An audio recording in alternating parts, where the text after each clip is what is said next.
in Burgess's 1978 work, 1985, he enters into a very illuminating discussion of the Labour landslide of 45.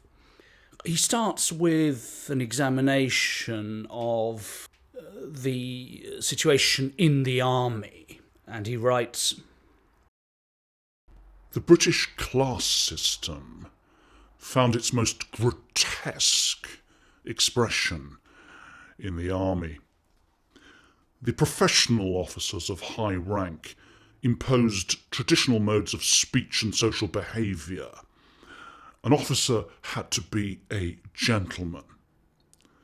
Certainly there was a general antipathy on the part of the troops towards the officers, a great gulf of manners, speech, social values, a chasm between those who had to lead and those who did not want to be led.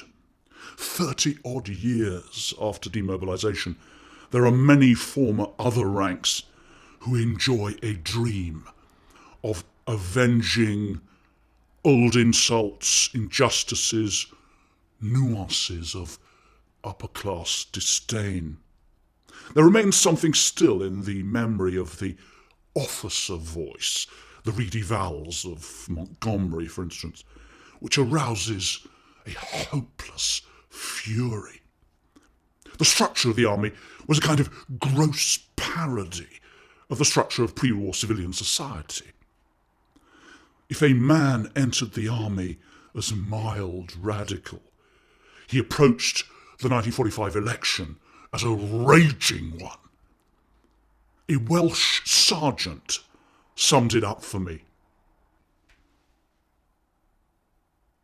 I remember socialism coming to power in 1945, a landslide victory for the left.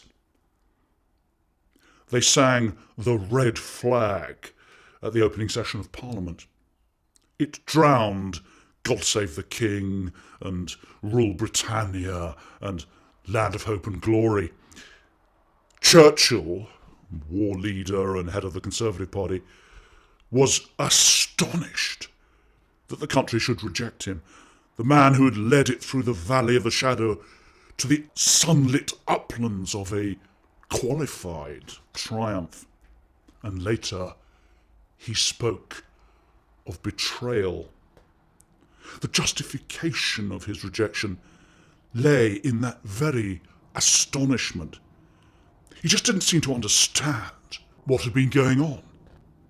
We all wanted socialism. They say that socialism prevailed in 1945 because of the services vote. An elaborate apparatus was set up in ships and camps all over the world to enable British servicemen to exercise their citizens' right of suffrage. Very few abstained from voting.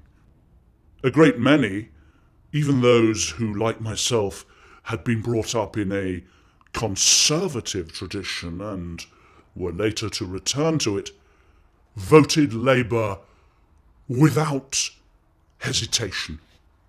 If the British Communist Party had fielded more candidates, the make-up of that first post-war parliament might have been very interesting indeed. We'd had enough of Churchill. He wept when we rejected him.